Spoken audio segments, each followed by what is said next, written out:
네, 안녕하십니까. 네. 자, 시험이 얼마 남지 않았습니다. 제가 어떻게 공부해야 될지 비법을 설명드리겠습니다.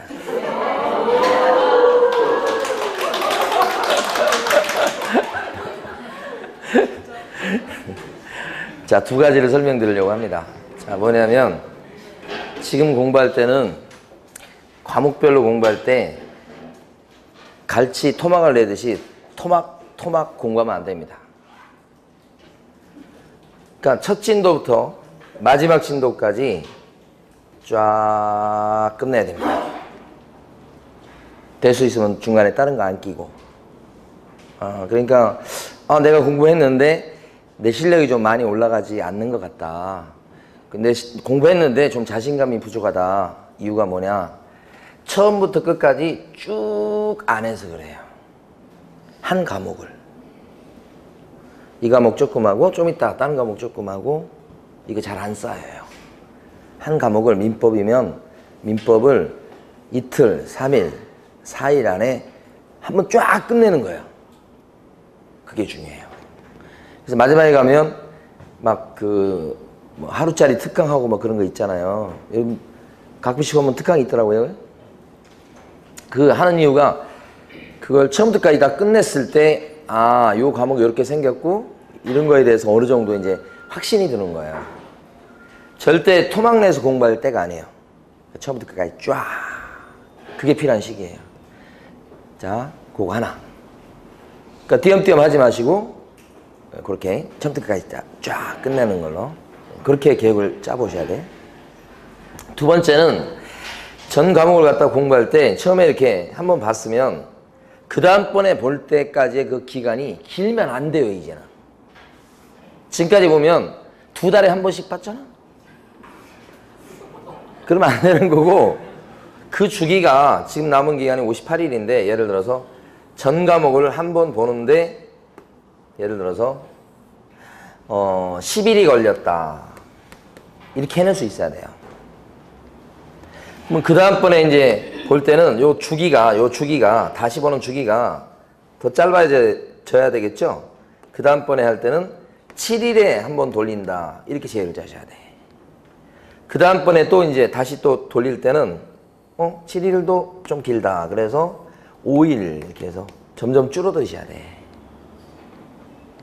예를 든 겁니다. 그 다음에 이제 또 한 번 더 돌린다 그랬을 때는 점점 자신감이 붙게 돼 있어요, 이게. 그 다음 돌릴 때는 한 3일에 한 번 돌린다. 그러면 최고예요. 그러니까 시험 막바지에 가서 이틀에 전 과목을 돌렸다. 무조건 합격이에요.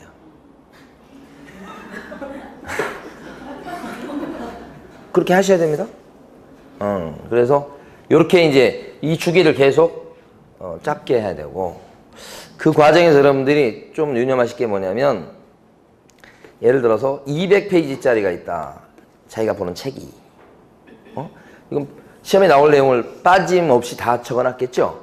근데 내가 갖고 있는 자료가 뭐 50페이지짜리밖에 안 된다. 근데 요게 이제 보니까 뭐 다 있는 것 같지는 않은데, 양이 좀 줄어서 50페이지 자료예요. 그러니까 자료가 여기 200페이지 자료 요게 있고 요게 있다. 그러면 이것을 이렇게 하기는 어려워요. 이게 좀 자료가 허술하죠. 빠진 것 같죠. 그렇지만 이 자료를 갖다가 이렇게 보면 합격하는 거예요. 허술해 보여도. 완벽한 자료를 가지고 우직하게 해가지고 2번 딱 봤더니 시험 본다. 그런 사람은 떨어지는데, 얇은 자료 같고 다 들어가 있지 않는 자료 같은데 그것을 1번, 2번, 3번, 4번, 5번, 6번 보는 사람은 합격하는 거예요. 왜냐면 시험이라고 하는 것은 쫙 구석지에 있는 내용을 내는 경우는 잘 없어요. 있어도 일부에 불과해요. 맨날 나왔던 거 또 나오고 또 나오고 중요한 거 또 나오고 그런 게 시험인 거예요. 그래서 자, 선택을 하실 때 이걸 선택하시면 안 되고 이런 걸 선택하셔야 되는 거예요. 그래야 이제 가능한데, 그런 것을 처음에 한 바퀴 돌리려면 굉장히 힘들어요. 그래서 요거 하나 유념을 하시고, 두 번째는 돌리려면 굉장히 힘들어요. 처음에 돌리려면. 근데 두 번째 바퀴 돌릴 때는 좀 수월해요. 세 번째는 더 수월해지는 거예요. 네 번째는 막 날아다닐 수 있어요. 그래서 이게 가능한 거예요. 근데 이렇게 한 바퀴 돌리려면 이게 첫 바퀴가 쉽지 않잖아요. 우리가 어떤 멈춰져 있는 어떤 예를 들어서 바퀴 달린 걸 갖다 처음에 밀 때 좀 무거운 거라고 생각해 보세요. 처음 밀 때 어렵죠. 차도 마찬가지요. 처음 밀 때는 끙끙대가지고 잘 안 밀려지죠. 근데 그게 조금씩 이렇게 해서 조금 밀려가는가 싶으면 막 가속도가 붙기 시작하잖아요. 그런 논리하고 똑같은 거예요. 첫 바퀴가 힘든 거예요. 그런데 여기서 꼭 지켜야 될 게 뭐냐면 연장을 하시면 절대 안 돼요. 이제 연장이라고 하는 건 뭐냐면 나는 지금 민법을 예를 들어서 3일 만에 끝나기로 했다. 그러면 3일 동안 계획을 짜시고 3일이 됐는데 아직 채권도 다 안 끝났어. 그래도 덮으셔야 된다는 거예요. 없어요. 여러분한테 주어진 시간은 그것밖에 없는 거예요. 이제. 그리고 다른 과목 공법 해가지고 이틀 잡으면 그 과목으로 넘어가셔야 되는 거예요. 없어요. 이제 어쩔 수 없어요. 연장전은 없어요. 이제. 여러분한테 주어진 시간을 이렇게 계획을 짜보시면 며칠 없어요. 한 과목당 며칠 없다고요. 58일이 남은 게 아니에요. 중개사법 몇 번 보겠어요? 몇 번? 한번 계획서 해보세요. 시간 많이 안 나와요. 시간이 많이 안 나오는데 옆에 막 자료를 이렇게 쌓아두면 되겠어요? 못 봐요, 그거 실제. 마음을 비우세요. 마음을 비우고 이런 자료를 잡아도 좀 허술해도 허술하지도 않지만 허술한 자료를 잡아도 합격하고도 남는 실력을 쌓을 수 있어요. 그게 시험인 거예요. 연장하기 시작하면 이거 바퀴 못 돌려요. 대신에 요거 못 끝낸 것은 보충을 하셔야 돼. 근데 다음번에 두 번째 바퀴 돌아갈 때는 여기 못 봤던 거 있죠? 그죠? 그걸 먼저 하셔야지 일단. 그 부분을 한 번도 안 보고 시험장에 갈 수는 없는 거 아니에요. 그거 하고 다시 처음 옛날에 했던 바퀴를 돌리시기 시작하는 거예요. 이렇게 하다 보면 그때도 보면 이틀 잡아놨는데 민법을 이때 순환으로 봤을 때 한 번을 다 못 끝낼 수도 있잖아요. 그래도 어떻게 해야 돼요? 넘어가야 돼요. 더 이상 연장전이 없어요. 이제. 그 다음에 세 번째 가면 이틀 또 계획을 세웠어. 민법을 예를 들어서 큰 과목은 이틀 아니면 3일 정도에 작은 과목은 하루고 요때 가가지고 할 때는 이제 이거보다는 저 수월하게 넘어갈 수 있어요. 그래서 이 주기가 짧아져야 되는 거예요. 그렇게 계획을 세우셔야 되는 거예요. 지금부터 남은 시간 동안. 그러다 보면 배정을 해보세요. 날짜별로 쭉 배정을 해보시면 중개사법에 주어진 시간이 몇 시간 주어지겠어요, 여러분? 4일? 5일? 그 정도밖에 안 돼요. 그 정도밖에 안 돼요. 그 4일, 5일 주어진 시간에 여러분 생각만큼 많은 걸 할 수는 없어요. 또 반복돼야 되는데. 그래서 오늘 여러분이 꼭 하실 일은 여러분이 신변 정리를 하셔야 된다. 이제 다른 게 아니고 절대 자료 모으지 마세요. 자료 모으면 떨어져요. 응? 옆에 사람들 자료 주지 마세요. 이거 뭔 자료가 있는데 어디서 나온 그거 없어도 100번 합격이에요. 근데 사람들 수험생 입장에서는 막 불안하니까 자료를 막 모아요. 보지도 않을 거면서 쌓아둬요. 이거 언제 봐야 이렇게 마음만 무거워요. 그래서 마음을 비우시라고 한 거예요. 그래서 나한테 가장 중요하고 소중하고 반복적으로 볼 자료를 갖다가 과목별로 한 개 아니면 두 개를 빼고 버리세요. 버리려고 하니까 좀 불안해요. 그러니까 라면 박스를 하나 어디서 집어오세요. 그래다가 못 볼 것 같은 것은 일단 여기다 다 집어넣어 놓고요. 책상 옆에는 한 이 정도 두께의 자료만 딱 있어야 되는 거예요. 그게 신변정리예요. 그리고 이걸 다 보고 몇 번 반복해서 보고 더 이상 볼 게 없다 싶으면 박스에 있는 것을 꺼내서 보면 되는 거예요. 근데 그럴 일은 없을 거예요. 시험 볼 때까지. 내일 모레 시험 다 보고 가는데 그때 가서 박스에 집어넣을 게 아니고 옆으로 치워놓을 게 아니고 지금 치우시란 말이에요. 어차피 다 못 봐요. 신변 정리를 꼭 하셔야 돼요. 그래서 시험이 욕심을 내려놓으셔야 되는 거예요. 그리고 합격이라고 하는 것은 막 70점, 80점 고득점으로 합격한 사람 그렇게 많지 않아요. 다 막 60점 근처에 막 뭐 엄청 몰려 있어요. 그러니까 누구한테나 합격과 불합격의 길이 열려 있는 거예요. 대부분의 수험생한테는. 그 마지막에 누가 더 열심히 하고 집중하고 플러스 약간은 운이 작용하고 시험장 상황에 따라서 그런 거에 따라서 당연히 결정될 수 있으니까 여러분들이 그건 할 수 있는 일이 아니니까 그 부분은 여러분 할 수 있는 그 부분에서 최선을 다할 생각을 하시면 열려 있어요. 합격의 길이 지금도. 그래서 열심히 해야 돼. 꼭 오늘 가서 라면 박스 챙기시고 정리하시기 바랍니다. 자, 그럼 이제 오늘 진도를 끝내야 됩니다. 마지막 시간이죠. 그리고 이제 이렇게 하루에 끝내려고 하면 여러분이 그 자료를 쭉 보면서 이렇게 끝내는 거 있잖아요. 그것도 좋지만 그것보다 조금 손쉬운 방법이 하나 있어요. 강의를 들으면서 그걸 공부하면 수월해져요. 첫 바퀴 돌리고 막 이럴 때. 그래서 그 강의를 듣고 그거 자료 보고 이렇게 하는 게 굉장히 좋아요. 근데 중개사법에 관련해 가지고 그런 특강이 있었긴 했으나 그죠? 안 들으신 분도 계시고 그런데 제 카페에 보면 10분짜리 동영상이 한 40여 개가 올라가 있어요. 그거 일일 특강이에요. 그거 보시라고 말씀드려도 안 봐요, 사람들. 있으면 올려놓으면 뭐 하나요? 안 듣는데. 제가 그 누가 이렇게 듣는가 이거 조회수 같은 거 쭉 보면 수강생이 그렇게 많아도 듣는 사람 별로 없어요. 공짜인데도. 그래요. 그러니까 자기가 노력한 만큼 성과가 나오는 거고 합격하는 거예요. 그 이용하시라고. 그럼 전체 듣는데 시간 오래 걸리지도 않아요. 한 400분이면 몇 시간이에요? 400분. 7시간?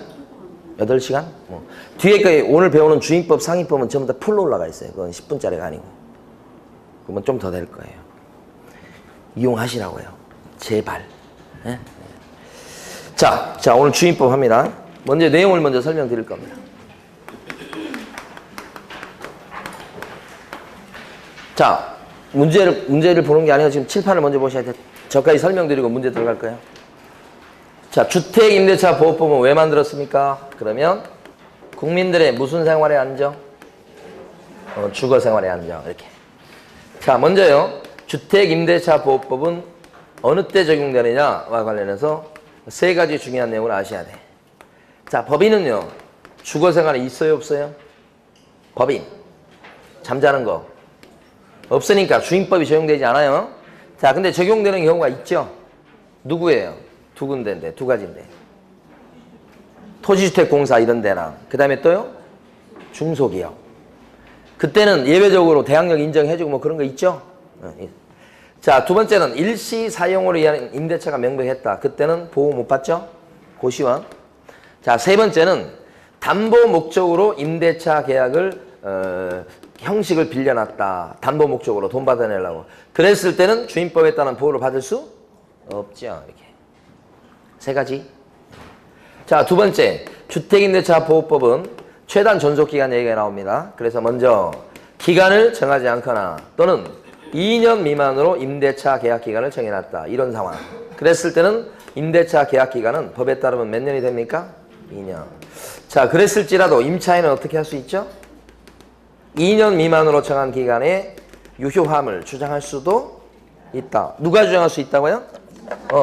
맨날 물어보는 게 임차인 물어보는 거잖아요. 임대인은 주장 못하고. 두 번째, 묵시적 갱신, 법적 갱신 제도가 있죠? 아무 말 없이 쑥 지나가면 다시 뭐요? 임대차 계약을 한 걸로 본다. 그때 계약 기간은 몇 년이요? 2년. 근데 묵시적 갱신이 안 되게 만들려면 임대인은 언제까지 나가라고 막 미리 얘기했어야 됩니까? 임대인은 6개월 전부터 한 달 전까지. 임차인은요? 늦어도 한 달 전까지는 나가겠다고 미리 얘기했어야 되죠? 그래 어떻게? 묵시적 갱신이 안 되는 거죠? 그거 없이 쑥 지나가면 갱신. 그럼 2년. 그래도 임차인은 또 어떻게 할 수 있나요? 언제든지 해지 통지를 해가지고 나간다고 해버릴 수 있죠? 임차인은 대신 그 효력은 당장 생기는 게 아니고 몇 달 있다가 3개월 뒤에 효력이 생긴다. 그런 얘기 하잖아요. 자, 그 다음에 대항력요. 대항력은 인도 플러스 주민등록 전입신고 요건을 갖췄다. 이게 대항력은 내용은 집주인이 막 바뀌었을 때요. 갑에서 을로 바뀌었을 때 새 주인한테도 옛날 주인이랑 임대차 계약을 체결했던 임차인이 자신의 임차권을 계속해서 이렇게 주장할 수 있는 거. 요게 대항력. 주인이 바뀐 이유는 매매를 통해서 바뀌든 상속을 통해서 바뀌든 증여를 통해서 바뀌든 심지어 유명한 경매를 통해서 바뀌든 어떤 이유를 통해서 바뀌든 간에 해제를 통해서 바뀌든 어쨌든 간에 새 주인한테 자신의 임차권을 계속 주장해서 원래 임대차 계약 기간 2년 동안은 쫓겨나지 않고 살 수도 있고 나갈 때는 임차 보증금을 임대인에게 받아서 나갈 수 있고 안 빼주면 빼줄 때까지 버틸 수 있는 권리도 뭐예요? 대항력이다. 대항력을 주장하려면 임차권 등기를 주인하고 합의해서 해도 대항력이 생기지만은 등기 없이도 들어가 살면서 주민등록 전입신고 딱 돼 있다 그러면 이때는 대항력을 인정받을 수 있죠. 그때는 전입신고한 다음날 생긴다. 이렇게? 그러니까 1월 7일 날 전입신고했을 때는 대항력은 언제 생겨요? 1월 8일 날. 근데 여기서 이제 문제가 되는 건 핵심이 뭐냐 그러면 요 주민등록 전입신고가 살고 있는 주소지에 정확하게 전입신고가 돼 있어야 되죠. 근데 이때는 가족의 주민등록도 여기 포함이 되고 요 물건 자체가 다세대 주택이다. 응? 다세대. 아파트다. 이렇게 됐을 때는 집원 플러스 호수까지 정확하게 전입신고 돼 있을 때 보호가 된다는 거고 반면에 단독주택이라든지 뭐 다가구라든지 이런 것들은 집원까지만 전입신고 돼 있으면 보호될 수 있죠. 그 다음에 주민등록 전입신고를 제대로 했는데 공무원이 주민등록표에 올릴 때는 다른 주소를 올려버렸다. 그랬을 때는 100% 공무원 잘못이니까 대항력을 인정해주지만 전입신고를 할 때 공무원이 옆에서 잘못된 주소를 가르쳐주니까 그걸로 그냥 전입신고를 세입자 본인이 스스로 했다. 그랬을 때는 대항력을 인정받을 수가 없다. 그런 얘기 하는 거죠. 그 다음에요. 우선 면접권입니다. 우선 면접권은 배당에서 어떻게 되냐면 이 변전한 말이 있으면 배당에서 받는 건데 우선적으로 받을 수 있다 이렇게 되는 거예요. 근데 1등은 아닙니다. 이게. 우선 면접권은 후순위보다 앞선다 이 정도고요. 뒤에 오는 사람보다. 그리고 우선 면제 받는 것은 보증금에 대해서 우선 면제를 받는데 그죠? 후순위보다 먼저 받을 수 있다. 보증금에 대해서 그렇다 이 말이에요. 그러려면 세입자는요. 인도 플러스 전입신고라는 대항력권을 갖추고 그 다음에 뭐까지 받아야 됩니까? 확정일자. 임대차 계약서 원본을 들고 가면 이 네모지게 확정일자를 찍어줍니다. 여기 날짜가 나오죠? 이랬을 때 이제 우선 면제 받을 수 있는 권능이 있다 이렇게 하는 거지. 그래서 우선 면제 받으려면 가만히 있으면 안 되고 배당 요구해야 되죠. 근데 만약에 우선 면제가 언제 생기냐 그러면 1월 7일 날 전입신고했어요. 근데 확정일자 요거 받은 날은 1월 8일 날 받았다. 이 세입자는 우선 면제 받을 수 있는 권능이 언제 생길까요?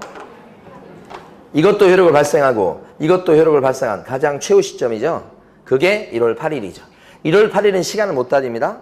전입신고의 효력은 다음 날인데 0시죠. 1월 8일 0시. 그게 1월 8일에 묻혀버리죠. 그래서 이때가 우선 면접권을 주장할 수 있는 기준 시점이다. 그래서 만약에 저당권 설정 등기가 1월 8일 날 돼 있다면 이 저당권자하고 세입자가 배당해서 등수 경쟁을 하면 이때는 누가 이깁니까? 비긴다 이런 거지. 저당권도 요거 시간 못 따지죠? 그런데 만약에 뒤집어져서 확정일자를 갖다가 1월 7일 날 받고 인도 플러스 주민등록 전입신고가 1월 8일 날 돼 있다 이렇게. 그죠? 이렇게 되면 이 세입자는 우선 면제 받을 수 있는 권능이 언제 생깁니까? 이것 때문에 전입신고는 다음날 효력이 생기죠. 0시입니다. 반면에 저당권 설정 등기된 사람은 1월 8일이다. 이렇게 되면요. 그죠? 이 저당권자와 이 세입자가 배당에서 경쟁을 하면 누가 이깁니까? 이때는 오히려 저당권자가 이기겠다. 요것 때문에. 우선 면제권요. 자, 근데 우선 면제권과 관련해서요.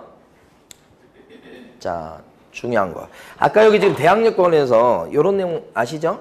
경매를 통해서 주인이 바뀌는 상황일 때는 이 사람이 아무리 대항력권을 갖추고 있다고 하더라도 선순위로 저당권 같은 담보물건이 있어버리게 되면 이 세입자는 후순위 세입자가 돼서 경매 절차에 낙찰자한테 이렇게 대항력을 주장할 수가 없게 되는 거 아시죠? 네.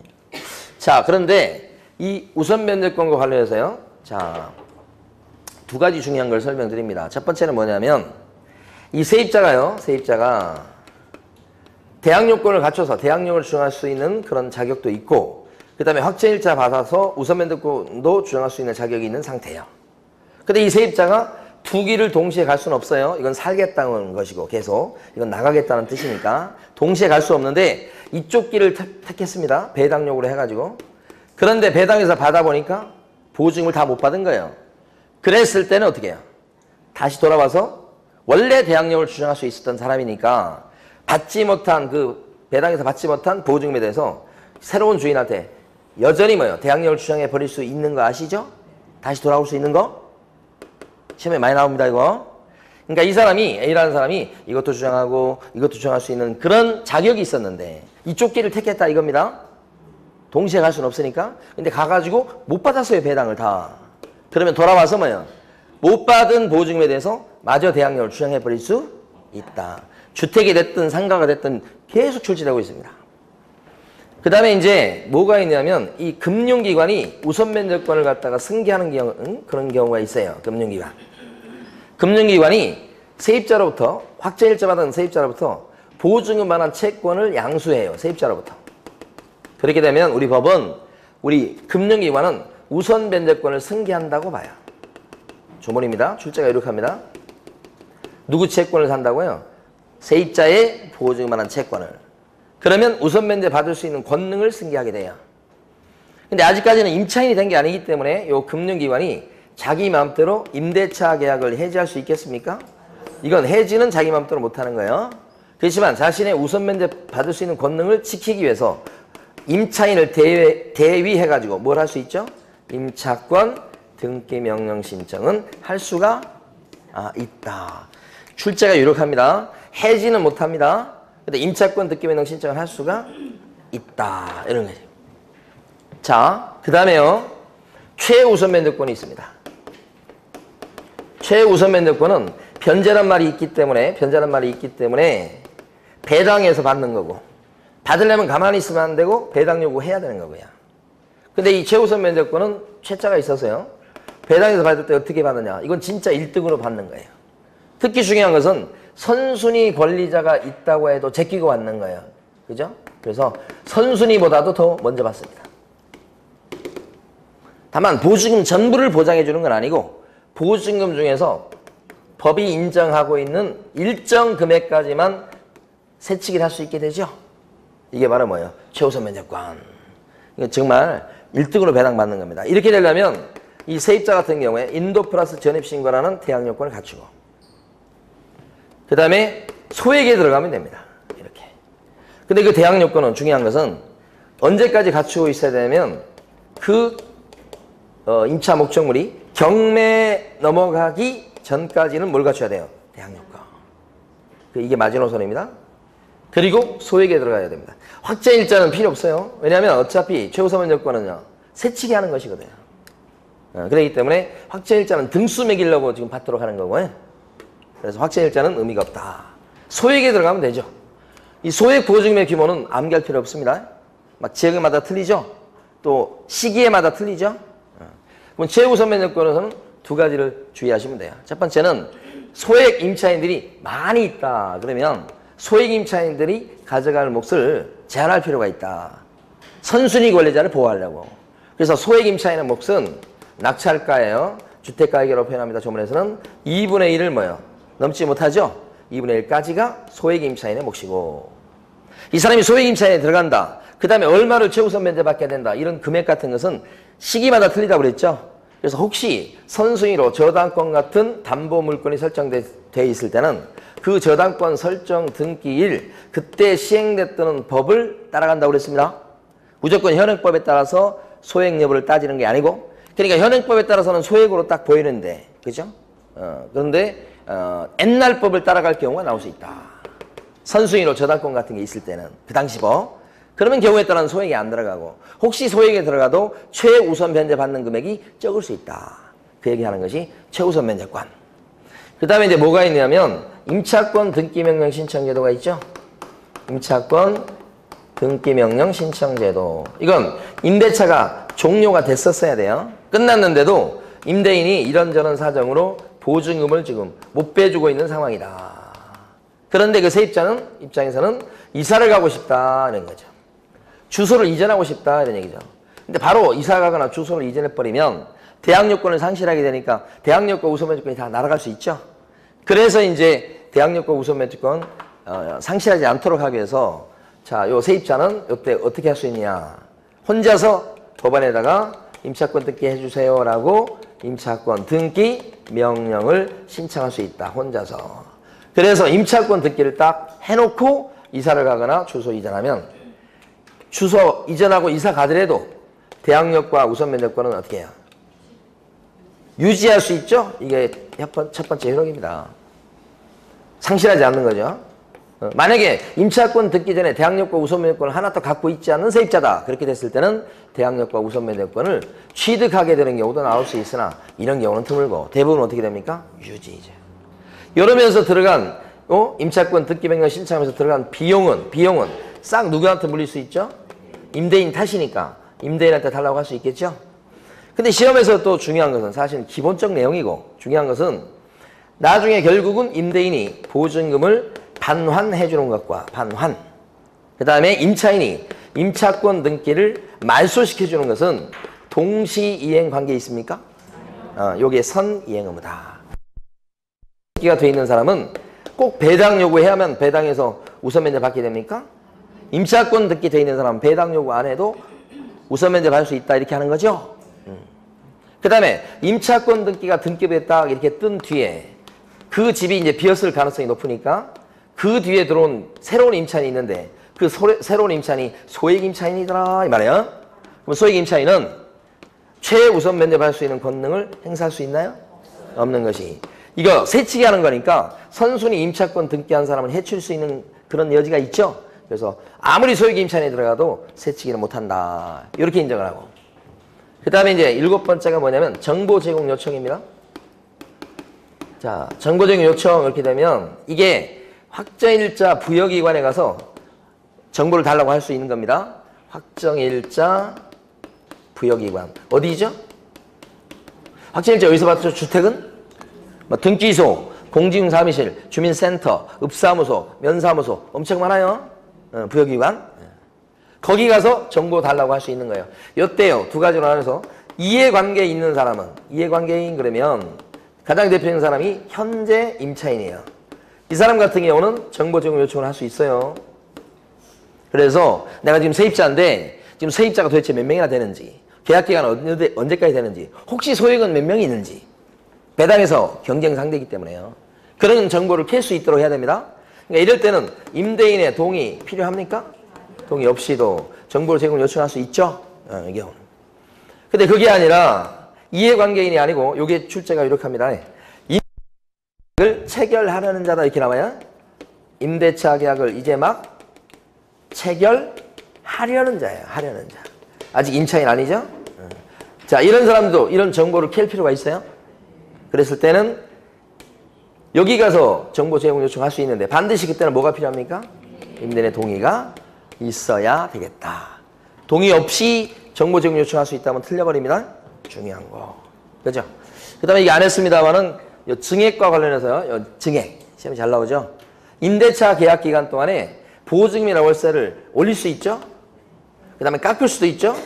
그래서 증감 청구는 원래 됩니다. 그런데 올릴 적에는 많이 못 올리게 하죠? 그래서 20분의 1을 초과해가지고 증액할 수 있다고요? 없다고요? 없다. 근데 감액하는 건 제한이 없죠? 그렇게 하고. 그 다음에 보증금을 갖다 월세로 돌리는 거 있잖아요. 월세로 전환을 할 때. 그때 전환, 가만히 보면. 자, 보증금을 갖다 월세로 전환할 때, 연 10%. 그 다음에 기준금리 플러스 더하기입니다. 3.5%. 요거랑 요거 중에서 뭐예요? 낮은 비율을 곱한 금액을 넘지 못한다 이렇게 돼 있어요. 그러니까 요게 연 10%. 요 기준금리가 이건 3%가 안 되잖아요, 지금. 한 2점 몇 프로 될까요? 합쳐보면 뭐 한 6% 나올까 말까 그래요? 사실은. 그러니까 두 개 중에서 낮은 금액, 이게 이쪽이 낮아요, 이쪽이. 현실적으로는. 근데 어쨌든 그건 세부적인 걸 모르셔도 되고, 요건 10%, 여기는 어떻게 해요? 기준금리 곱하기가 안 해요. 더하기 몇 프로요? 3.5% 기억을 해두셔야 됩니다. 숫자. 자, 이제 문제 여러분들이 풀어보시는 거예요. 문제를 볼 텐데,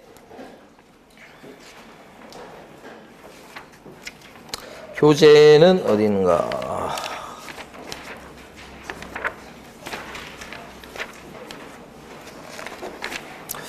자, 306페이지에 있는 17번 문제 풀어보십니다. 306페이지에 17번.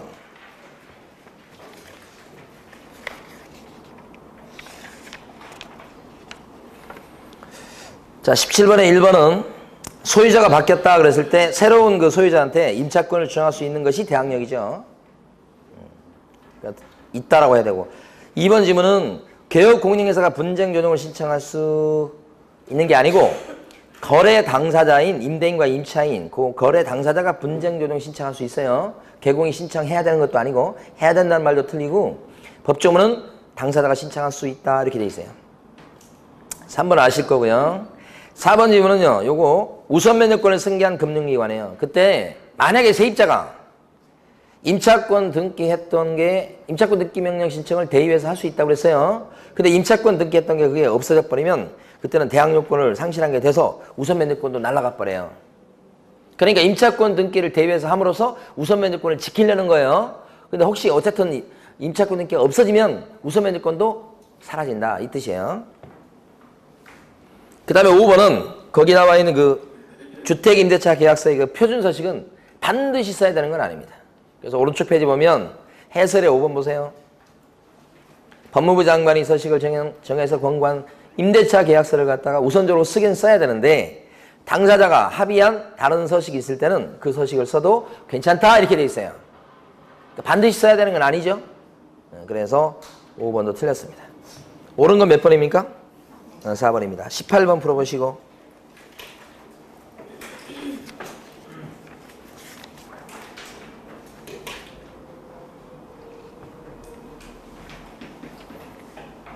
자, 18번의 1번은 아시는 거예요, 여러분. 임차권 등기가 된 뒤에 들어온 소액임차인은 최우선 면제받을 수 있는 권능이 없다.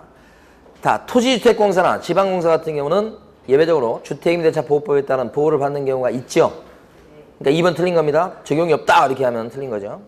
3번은 임대차 계약을 1년으로 할 수 있는 거예요. 그리고 법적 효력이 있어요. 다만 임차인은 뭐예요? 2년을 주장해버릴 수도 있고 1년을 주장할 수도 있고 그렇게 되는 거죠. 그 다음에 4번은요. 이것도 간간히 시험에 나오는 겁니다. 임대차가 종료됐는데 보증금을 돌려받지 못한 상황이에요. 그러면 어떻게 해요? 임대차 관계는 여전히 존속한 걸로 본다. 기간 끝났어도요. 5번 질문은 임차권 등기 명령 집행에 따라서 등기가 딱 되면 근데 경매에 넘어갔어요. 그랬을 때는 소멸하는 경우도 있고 소멸하지 않는 경우도 있고 그런 거예요. 두 가지가 다 있어요. 무조건 소멸되지 않는다 이렇게 하면 틀리는 거예요.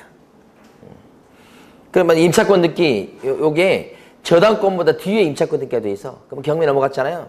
그럼 임차권 등기 돼 있어도 그 사람은 어떻게 해요? 임차권 죽어요. 그러니까 임차권 등기가 돼 있다고 해가지고 무조건 소멸되지 않는다고 하는 건 옳지 않아요. 임차권 등기된 시점이 중요합니다. 그리고 그 앞에 저당권 같은 담보물건이 있냐 없냐가 중요한 거지. 거기에 따라서 판단될 문제입니다. 무조건 소멸되지 않는다는 건 틀린 거예요. 자, 19번 들어보시고.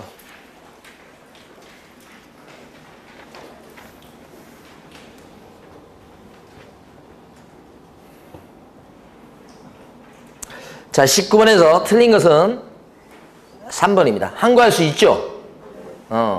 임차권 등기 명령 신청했더니 판사가 안 받아줬어요. 그러면 거기에 대해서 항고해가지고 다른 판사의 판단을 또 받아볼 수 있다 이 뜻입니다. 항고할 수 있다. 1번, 2번은 아실 거고요. 4번도 아실 거고요. 5번은 일부 임대차일 때는 이거 대항력을 주장하거나 또는 임차권 등기가 되려고 했을 때 도면 첨부하는 거 아시죠? 상가건물 임대차도 도면 첨부하죠? 일부 임대차일 때는 주택도 마찬가지입니다. 자, 그 다음에요. 20번 들어보시고.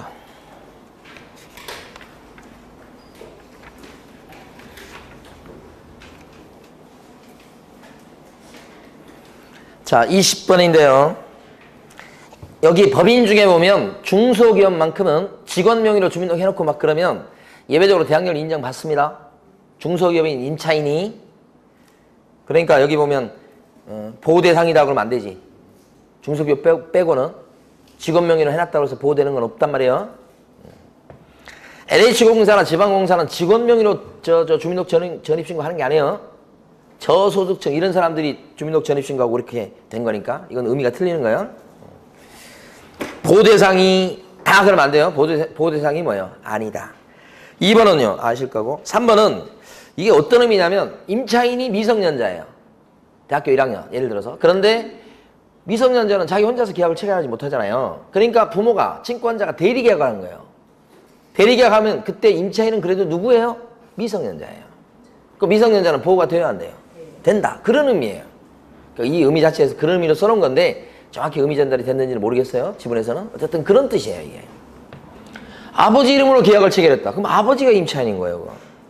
이거 그런 의미가 아니에요. 아버지가 대리계약한 거예요. 미성년자를 대신해서. 그 의미예요. 이 문제가. 이 동그라미 3번이. 그 다음에 4번이 최근 기출문제 나온 건데 보세요. 대항력을 갖춘 뒤에 저당권이 설정되었고 그 임차보증금을 2년 있다 증액한 거예요. 예를 들어서. 그럼 증액된 부분에 대해서는 경매 낙찰자한테 대항할 수 있겠느냐? 대항할 수 없어요. 이거 대항하게 되면 증액 부분에 대해서 대항을 해버리면 그만큼 그 입찰 들어오는 사람이 그걸 부담해야 되는데 그러면 저당권자를 해치게 돼요. 이해되십니까 이거? 이거 민법 시간에 배웠다고 막 그러던데? 그죠? 여기 선순위로 세입자가 있어 지금. 세입자가. 인도 플러스 주민등록 전입신고 이렇게. 그러니까 보증금 1억 이런 상황. 계약기간 2년. 근데 비근저당이 들어왔어요 여기요. 뭐 1억 이런 상태. 그런데 2년 있다가 재계약하면서 증액을 했어요. 보증금 1억 2천으로. 2천만 원 올렸어요. 이렇게. 2년 뒤에 재계약할 때 2천만 원 올릴 수 있나요? 20%? 올릴 수 있는 거죠. 재계약할 때는 저 20분의 1에 제한을 받지 않잖아요. 그것도 굉장히 중요한 거예요. 2년 뒤에 재계약할 때는요. 20%, 50% 올려버려도 괜찮아요. 가능해요. 근데 올린 거에 대해서 이 집이 이제 경매에 넘어갔다 이거예요. 갑의 집인데. 이 갑의 집에 지금 누가 살고 있는 거예요? A가 살고 있는 거잖아요, 지금. 근데 누가 경매 붙였어요, 지금? B 은행이 경매 붙였다 이거지? 이렇게. 그러니까 경매 등기 뜨겠죠. B가 경매에 넣어서. 이렇게 됐을 때 자, 경매에서 낙찰자가 누구냐 그러면 을이 지금 낙찰자가 될 상황이에요. 근데 만약에 증액 부분이 2천만 원에 대해서 대항력을 주장할 수 있다고 해버리면 1억 2천을 이 사람이 떠나야 돼. 그러면 그만큼 떠날 걸 감안해서 입찰 들어간 금액은 그만큼 줄겠죠. 그죠? 그럼 그만큼 줄면 이 사람이 배당 받아갈 몫이 그만큼 줄겠죠. 2천만 원만큼 더 줄어버리겠죠. 그래서 이 사람을 해치게 되잖아요. 1억까지만 대항력을 주장하는 것은 이 사람도 수긍이 가. 자기 앞에 있으니까. 그 증액 부분은 아니잖아, 이거. 그래서 이 부분에 대해서는 뭐야? 대항력을 인정할 수가 없다. 최근 기출문제 나왔던 겁니다, 4번은. 이해되시죠? 그 다음에, 이해 안 되는 눈빛이 좀 부담스러워요. 그 다음에 5번은 임차주택이 뭐가, 그 다음에 미등기 주택 건축물 대장의 등재 여부에 관계없이 사실상 주거용으로 사용된다면 여기부터 잘못된 거죠. 주택임대차 보호법상의 보호를 받을 수 있다. 그 뒤쪽이 잘못된 거죠. 그걸 반대말로 고쳐놓은 거야 하잖아요 지금. 말도 어색하게. 자, 정답은 3번입니다. 23번 풀어보시고.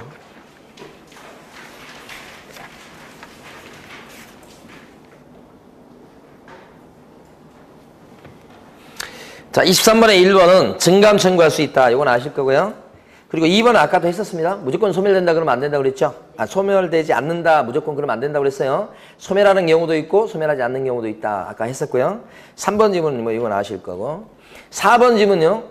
묵시적 갱신이라고 하는 것은 거기 나온 것처럼 2기의 차임 연체에 달하도록 차임 연체가 있거나 그 밖에 의무를 위반할 현저한 의무 위반이 있다. 그때는 갱신이 안 되는 거 아시죠? 2기라고 해야지 3기가 아니고. 그래서 틀린 거예요. 조금 문제가 어색해요. 어쨌든 하여간 그래요. 그 다음에 이제 5번 같은 경우는 상속권자 없이 사망했어. 그런데 사실상 배우자가 같이 살고 있었던 거예요. 임차인이랑. 임차인이 사망했는데. 그랬을 때 사실상 배우자는 이 상속권자가 없는 상태이기 때문에 그 임차인의 권리와 의무를 어떻게 해요? 반대 의사표시를 하지 않는 한 승계해야지. 그렇죠? 상속권자 없을 때 승계인 거예요. 상속권자가 만약에 있으면 어떻게 되는 거예요? 두 가지가 다 있죠. 상속권자가 있을 때는 상속권자랑 요 사실상 배우자가 같은 집안에 살고 있다 그러면 상속권자가 100% 승계를 받는 거고, 만약에 따로따로 살고 있다, 사실상 배우자랑 상속권이 있는 사람이 따로 살고 있다 그러면요, 절반씩, 반반씩. 아시죠 이거? 아시는 분이 한 70% 정도는 된 것 같아. 자, 그 다음에요 27번 풀어보시고.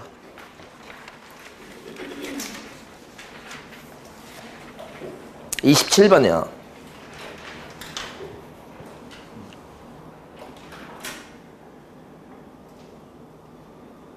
기억번. 주민등록 마친 날이랑 저당권 등기일이 같은 날이래요.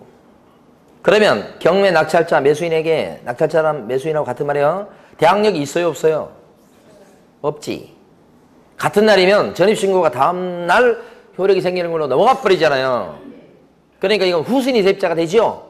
그럼 경매 절차에 매수인, 낙찰자에게 대항하지 못한다. 대항력이 없는 거죠. 니은번은요, 임차권 등기 명령을 통해서 대항력을 가진 경우 임차주택의 양수인은 임대인의 지위를 승계하지요. 그렇죠? 그러니까 임차주택이 양도 양수가 이루어지면 임대인의 지위를 승계하는 거예요. 양수인이. 조문이죠. 디귿번은 3분의 1이 아니고 뭐예요? 2분의 1이고. 리을번은 누가 언제든지 해지 통보해서 나간다고 나가라고 할 수 있어요? 임차인이 해지 통보해가지고 나간다고 할 수 있지. 임대인 아니고 두 번이나 출제됐었어요. 이것도 임차인입니다. 리을번. 그러니까 틀린 것은 디귿번하고 리을번 두 개죠. 35번 풀고 쉬겠습니다. 317페이지에 있는 35번 기출문제입니다. 최근.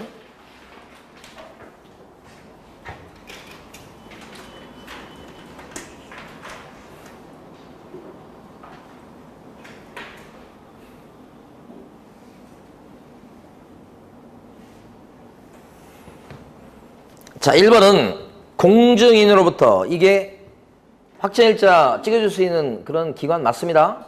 공증사무실을 얘기해요. 자, 주택에 대한 확정일자는 주민센터, 그 다음에 또 어디요? 읍사무소, 면사무소, 등기소, 공증사무실, 하여간 찍어주는 데 엄청 많아요. 2번은 일부를 주거 외 목적으로 써도 주임법에 따른 보호를 받는 경우가 있죠. 적용되지 않는다 이렇게 단정적으로 얘기하면 틀리는 거 아니에요 지금. 일부를 주거 외 목적으로 써도. 3번은요, 언제든지 해지 통지를 할 수 있는 사람은 누구예요? 임차인이지. 갑이 임차인인가요? 임대인이잖아 또. 그 바꾸는 거 되게 좋아해요. 4번은요, 분쟁조정위원회에다가 조정 신청할 수 있겠죠? 예, 뭐 할 수 없을까 봐요. 할 수 있지 당연히. 문제 가지도 않고. 5번은요, 중요하죠. 또 나올 수 있습니다. 20분의 1을 초과해서 감에 가는 건 됩니다. 뭐가 안 되는 거예요? 증액이 안 된다. 그죠? 자, 쉬겠습니다.